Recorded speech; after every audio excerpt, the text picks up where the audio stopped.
मित्रों, अंतरिक्ष सदियों से हम इंसानों को आकर्षित करता रहा है।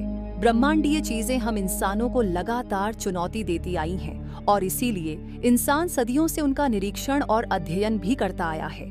अंतरिक्ष को हमने पहली बार तब जाना जब 4 अक्टूबर 1957 को इंसानों द्वारा बनाई गई पहली चीज स्पुतनिक उपग्रह के रूप में पृथ्वी के वायुमंडल को पार कर अंतरिक्ष में पहुंची। बस फिर क्या था, इसके बाद तो अंतरिक्ष अभियानों की एक सीरीज सी शुरू हो गई जो आज भी जारी है और आगे भी चलती रहेगी, जिसमें कई देशों ने अंतरिक्ष में अपना परचम भी लहराया है। इसके बाद संयुक्त राज्य अमेरिका का यान मेरिनर 2 पहला सफल अभियान था, जिसने दिसंबर 1962 में शुक्र ग्रह से 34,773 किलोमीटर की दूरी से डेटा भेजा। इसके बाद मेरिनर 4 अंतरिक्ष यान 14 जुलाई 1965 को मंगल ग्रह के करीब से होकर गुजरा था। ये पहला अंतरिक्ष यान था जिसने मंगल की नजदीकी तस्वीरें पृथ्वी पर भेजी थीं।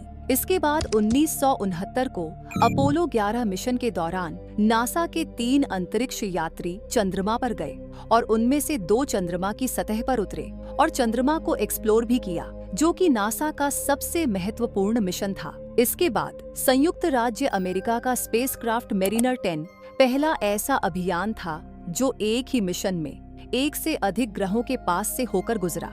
ये स्पेसक्राफ्ट 5 फरवरी 1974 को शुक्र ग्रह के करीब से लगभग 5,768 किलोमीटर की दूरी से होकर गुजरा। मेरिनर 10 ने शुक्र ग्रह की 4,165 इमेज और महत्वपूर्ण वैज्ञानिक डेटा पृथ्वी पर भेजा। इसके बाद शुक्र की ग्रेविटी की सहायता से मेरिनर 10 बुध ग्रह की ओर बढ़ा और 29 मार्च 1974 को बुध ग्रह के पास पहुंचा। इस मिशन के दौरान मेरिनर 10 ने बुध ग्रह के 3 फ्लाईबाई किए और डेटा कलेक्ट कर वैज्ञानिकों को भेजा। मेरिनर 10 का यह मिशन 24 मार्च 1975 को समाप्त हो गया। इन अभियानों के बाद मानव के सबसे सफल इंटरप्लैनेटरी अभियान वॉयेजर 1 और वॉयेजर 2 रहे। इन दोनों स्पेसक्राफ्ट ने बृहस्पति, शनि, यूरेनस और नेपच्यून ग्रहों तक की यात्रा की थी। इसके बाद वे सौरमंडल से बाहर की यात्रा पर निकल गए। इस तरह 2006 तक, जब तक प्लूटो को ग्रह माना जाता था, मानवों द्वारा सभी ग्रहों तक अंतरिक्ष यान भेजे जा चुके थे। केवल प्लूटो ही एक ऐसा ग्रह था जिस पर कोई मानव यान नहीं भेजा गया था। लेकिन क्या आपने कभी सोचा है कि प्लूटो की खोज कैसे हुई थी? किन परिस्थितियों में इसे ग्रहों की सूची से बाहर किया गया? और ऐसा क्या कारण था कि इंटरनेशनल एस्ट्रोनॉमिकल यूनियन यानी कि IAU ने इसे ग्रहों की सूची से निकालकर बौने ग्रहों यानी कि ड्वार्फ प्लैनेट्स में शामिल कर दिया? अगर आप यह सब जानना चाहते हैं तो एंड स्क्रीन पर आ रही वीडियो पर क्लिक कीजिए। ये वीडियो आपके लिए बेहद ही रोचक होने वाली है, क्योंकि इसके अंत में आपको एक इंटरेस्टिंग फैक्ट भी जानने को मिलेगा। लेकिन उससे पहले आप इस वीडियो को पूरा देख लीजिएगा, क्योंकि इस वीडियो के लास्ट में भी आपको वीडियो से रिलेटेड 1 नहीं, 2 नहीं, बल्कि 4 इंटरेस्टिंग फैक्ट्स जानने को मिलेंगे। तो नमस्कार मित्रों, स्वागत है आपका हमारे चैनल द रहस्य टीवी वर्ल्ड में। तो वापस से आते हैं टॉपिक पर। अब तक वैज्ञानिक सौर मंडल के लगभग सभी ग्रहों पर मिशन भेज चुके थे और उनके नाम के डाक टिकट भी जारी किए जा चुके थे। केवल प्लूटो ही ऐसा ग्रह था जिस पर इंसानों द्वारा बनाया गया कोई भी अंतरिक्ष यान नहीं भेजा गया था। इसी के चलते सन 1991 में संयुक्त राज्य अमेरिका के डाक विभाग ने प्लूटो ग्रह पर एक डाक टिकट जारी किया, जिस पर लिखा था प्लूटो नॉट येट एक्सप्लोर्ड। इसका मतलब था कि प्लूटो पर अभी तक कोई भी मिशन नहीं भेजा गया है, अर्थात अभी तक उस पर कोई भी शोध नहीं हुआ है। इस डाक टिकट के संदेश ने वैज्ञानिकों को प्लूटो पर एक अभियान भेजने के लिए चुनौती दी। इस चुनौती ने न्यू हॉराइजन्स मिशन को आधार बनाया और 2006 में यह स्पेसक्राफ्ट अपनी यात्रा पर रवाना हो गया। जब 2006 में न्यू हॉराइजन्स मिशन को लॉन्च किया जा रहा था, तब उसी वक्त नासा की एक सीनियर अधिकारी कॉलिन हार्टमैन ने एक बात कही थी, आज प्लूटो के बारे में हमें जितनी जानकारी है वह एक डाक टिकट के पीछे लिखी जा सकती है, लेकिन इस मिशन के पूरा होने के बाद सौरमंडल से संबंधित किताबों को दोबारा लिखने की जरूरत होगी। मतलब यह कि इस मिशन से पहले हमें प्लूटो के बारे में बहुत कम जानकारी थी, लेकिन न्यू हॉराइजन्स मिशन के बाद हमें प्लूटो के बारे में बहुत सारी जानकारियां मिल सकती है और आगे चलकर यह बात सही साबित हुई। उस समय तक प्लूटो सौरमंडल का एकमात्र ऐसा ग्रह था जिस पर कोई मिशन नहीं भेजा गया था। यही कारण था कि वैज्ञानिकों के पास प्लूटो के बारे में बहुत कम जानकारी थी।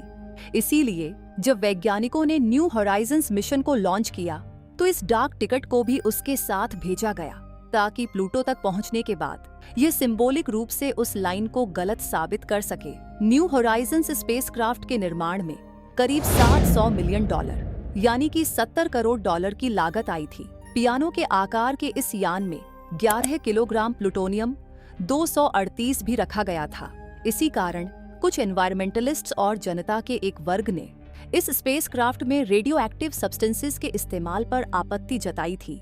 इस स्पेसक्राफ्ट की बैटरी RTG यानी कि रेडियो आइसोटोप थर्मोइलेक्ट्रिक जनरेटर थी, यानी यह रेडियो एक्टिव डीके से उत्पन्न गर्मी को बिजली में बदलती थी, जो कि बिना किसी बाहरी ईंधन या धूप के लगातार बिजली पैदा कर सकती थी। न्यू हॉराइजन्स ने इसी ऊर्जा स्रोत के जरिए अंतरिक्ष की अंधेरी दुनिया में भी प्लूटो और अरोकॉथ, जिसे पहले अल्टीमा थुल्ले कहा जाता था, उसका भी एनालिसिस किया था। दरअसल प्लूटोनियम 238 एक जहरीला और रेडियो एक्टिव एलिमेंट होता है, जो अगर कहीं एनवायरनमेंट में फैल जाता या स्पेसक्राफ्ट से लीक हो जाता तो यह स्वास्थ्य और पर्यावरण को गंभीर नुकसान पहुंचा सकता था। न्यू हॉराइजन्स स्पेसक्राफ्ट को बेहद नए तरीकों और एडवांस्ड इंस्ट्रूमेंट्स के जरिए डिजाइन किया गया था, ताकि यह अंतरिक्ष के स्याह अंधेरे में प्लूटो का अध्ययन कर सके और उसके बारे में महत्वपूर्ण जानकारियां प्राप्त कर सके। इसके लिए न्यू हॉराइजन्स स्पेसक्राफ्ट में 7 तरह के उपकरण फिट किए गए थे। Alice, Laurie, Ralph, Pepsi, Swap, Rex और SDC। इनमें से SDC यानी कि स्टूडेंट डस्ट काउंटर उपकरण को यूनिवर्सिटी ऑफ कोलोराडो के छात्रों द्वारा डिजाइन किया गया था। यह सौरमंडल के बाहरी क्षेत्र में मौजूद धूल कणों की जांच करने के लिए बनाया गया था। अमेरिकी अंतरिक्ष एजेंसी नासा ने न्यू हॉराइजन्स स्पेसक्राफ्ट को 19 जनवरी 2006 को फ्लोरिडा में केप कनावरल एयरफोर्स स्टेशन से एटलस V551 रॉकेट द्वारा लॉन्च किया था। यह अब तक का सबसे तेज लॉन्च किया गया स्पेसक्राफ्ट था, जिसने पृथ्वी से 58,536 किलोमीटर प्रति घंटा की स्पीड से उड़ान भरी। लॉन्च के बाद इसने पृथ्वी और मंगल की कक्षा को पार किया। इसके बाद इसने जुपिटर की ओर अपना रुख किया और 28 फरवरी 2007 को इसने जुपिटर के पास से फ्लाईबाई किया। इस दौरान इसने जुपिटर के ग्रेविटी असिस्ट का उपयोग करते हुए अपनी यात्रा जारी रखी। मित्रों, यहाँ पर ग्रेविटी असिस्ट का मतलब है कि कोई स्पेसक्राफ्ट किसी ग्रह की ग्रेविटी का उपयोग करके अपनी स्पीड को बढ़ा सकता है। ऐसा करने से न केवल उसकी दिशा नियंत्रित होती है, बल्कि फ्यूल की भी बचत होती है। इस प्रक्रिया में स्पेसक्राफ्ट पहले ग्रह या किसी बड़े ऑब्जेक्ट के ग्रेविटेशनल फील्ड में एंटर करता है, फिर उसके चारों ओर एक चक्कर लगाता है। जब स्पेसक्राफ्ट उस ग्रह के ग्रेविटेशनल फील्ड से बाहर निकलता है तो उसकी स्पीड पहले से कहीं अधिक हो जाती है। इसे ही ग्रेविटी असिस्ट कहा जाता है। ऐसे कई मिशन हुए हैं जिनमें किसी स्पेसक्राफ्ट ने किसी ग्रह की ग्रेविटी असिस्ट तकनीक का उपयोग करके लंबे रास्ते तय किए हैं, जैसे Cassini, messenger, Voyager 1, Voyager 2, Rosetta और पार्कर सोलर प्रोब मिशंस। यदि आप इनमें से किसी भी एक मिशन पर वीडियो चाहते हैं तो हमें कमेंट्स में जरूर बताइएगा। जब न्यू हॉराइजन्स जुपिटर के पास से फ्लाई बाय कर रहा था, तब इसने जुपिटर के एटमॉस्फेयर, उसके ग्रेट रेड स्पॉट और उसके चंद्रमाओं आयो, यूरोपा, गैनीमीड और कैलिस्टो की इमेज कैप्चर की। जुपिटर के ग्रेविटी असिस्ट से इसकी यात्रा तेज हो गई और न्यू हॉराइजन्स अब सीधे प्लूटो की ओर बढ़ा। इस दौरान यह 8 साल तक गहरी हाइबरनेशन में रहा। मित्रों, क्या आप हाइबरनेशन के बारे में जानना चाहते हैं? कौन कौन हाइबरनेशन कर सकता है और यह कैसे काम करता है? इसे जानने के लिए हमारी इस वीडियो को जरूर देखें, जिसका लिंक आपको ऊपर आई बटन में मिल जाएगा। न्यू हॉराइजन्स को केवल उसके सिस्टम की जांच करने के लिए ही एक्टिव किया जाता था। इसके बाद 14 जुलाई 2015 को इसने 12,500 किलोमीटर की दूरी से प्लूटो का फ्लाईबाई किया। इस दौरान इसे फिर से एक्टिव किया गया। इसने प्लूटो के सरफेस, एटमॉस्फेयर और उसके मून्स की क्लियर इमेजेस कैप्चर की।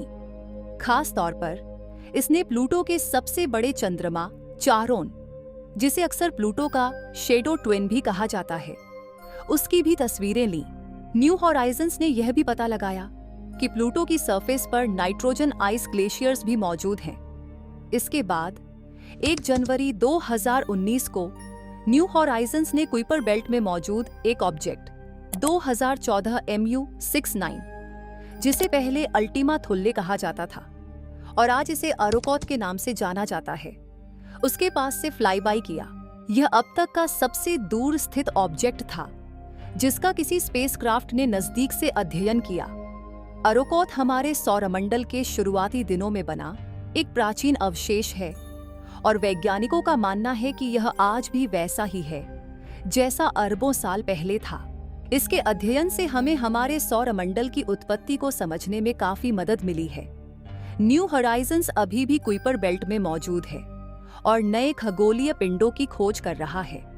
वैज्ञानिकों का मानना है कि न्यू हॉराइजन्स 2030 तक डेटा भेजने में सक्षम रहेगा, जब तक कि इसका फ्यूल समाप्त नहीं हो जाता। अब इसका मुख्य उद्देश्य सौरमंडल के किनारे के वातावरण और नए कुइपर बेल्ट ऑब्जेक्ट्स का अध्ययन करना है। न्यू हॉराइजन्स पृथ्वी से सबसे दूर स्थित सक्रिय अंतरिक्ष यानों में से एक है। फिलहाल यह लगभग 9 अरब 25 करोड़ किलोमीटर की दूरी पर स्थित है। इतनी ज्यादा दूरी होने के कारण लाइट की स्पीड से भी सिग्नल्स को इस दूरी को पार करके पृथ्वी तक डेटा भेजने में लगभग 8 घंटे 34 मिनट 26 सेकंड का समय लगता है। अभी फिलहाल न्यू हॉराइजन्स अंतरिक्ष की असीम गहराइयों की यात्रा पर है और यह मुसाफिर अंतरिक्ष में लगातार आगे ही बढ़ रहा है। और आज की इस वीडियो का इंटरेस्टिंग फैक्ट 1 नहीं 2 नहीं बल्कि 4 हैं जो आपको जरूर से जानने चाहिए। सबसे पहला इंटरेस्टिंग फैक्ट ये है कि प्लूटो की खोज करने वाले एस्ट्रोनॉमर क्लाइड टॉम्बॉक की अस्थियों की राख का एक छोटा सा हिस्सा भी न्यू हॉराइजन्स स्पेसक्राफ्ट में उनके सम्मान में रखा गया है। ये पहली बार था जब किसी एस्ट्रोनॉमर के अवशेषों को उनके द्वारा खोजे गए ग्रह की ओर भेजा गया। ये नासा द्वारा क्लाइड टॉम्बॉक को दी गई एक अनोखी श्रद्धांजलि थी। इसके अलावा न्यू हॉराइजन्स स्पेसक्राफ्ट में छोटे छोटे अमेरिकी झंडे भी रखे गए थे। साथ ही इस मिशन के प्रतीक चिन्ह और फ्लोरिडा से लॉन्च को दर्शाने वाले विशेष सिक्के भी इसमें रखे गए थे और इसमें लगभग 4,34,738 लोगों के नाम, मिशन से जुड़ी जानकारी और अन्य मैसेज डिजिटल फॉर्म में स्टोर किए गए थे। साथ ही प्लूटो नॉट येट एक्सप्लोर्ड नामक डाक टिकट, जिसे न्यू हॉराइजन्स स्पेसक्राफ्ट पर लगाया गया था, जिस डाक टिकट के बारे में हमने वीडियो में पहले ही बात की थी। ये डाक टिकट अंतरिक्ष में भेजी गई सबसे लंबी दूरी तय करने वाली डाक टिकट बनी और इसने एक वर्ल्ड रिकॉर्ड स्थापित किया। ये भी एक इंटरेस्टिंग फैक्ट है। तो मित्रों, आज के इस वीडियो में आपने न्यू हॉराइजन्स और उसकी कभी न रुकने वाली अनोखी यात्रा के बारे में जाना। आपको यह जानकारी कैसी लगी, हमें कमेंट में जरूर बताइएगा। और क्या आज से पहले आपको ये इंटरेस्टिंग फैक्ट्स पता थे, यह भी हमें कमेंट में जरूर बताइएगा। न्यू हॉराइजन्स ने प्लूटो पर क्या क्या देखा, इसके बारे में जानकारी अभी बाकी है। ये एक अलग विषय है जिसे जानने के लिए आपको हमारी इस वीडियो को लाइक और चैनल को सब्सक्राइब करना होगा। और हाँ, नोटिफिकेशन बेल को भी जरूर से ऑन कर लीजिएगा ताकि आपको हमारी आने वाली हर इंटरेस्टिंग वीडियो का अपडेट मिलता रहे। तो मिलते हैं फिर किसी और इंटरेस्टिंग टॉपिक के साथ। धन्यवाद।